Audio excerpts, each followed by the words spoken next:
didn't have the photo up outside. While going down to the bankers meeting. On status quo during this review.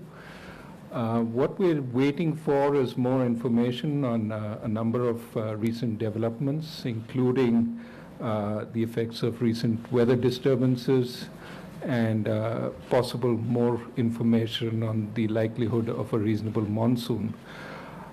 Given that there has been also very little transmission so far from the rate cuts that we effected at the beginning of the year and in March, we're waiting to see transmission taking place.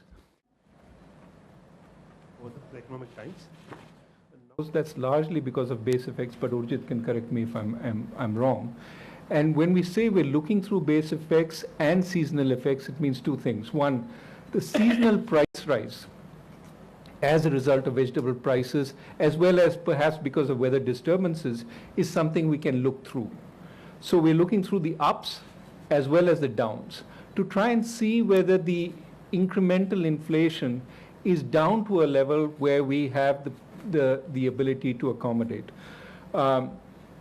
We've talked about a number of data variables which will be important in determining this. I think it's the composite picture that we'll be looking at rather than any single data variable. Last two questions from this room. Aparna. Our studies show that they had some amount of leeway to cut repo rates as well as maybe SLR. But by keeping them static, they are not allowing the economy to get stimulated, as is the need of the day.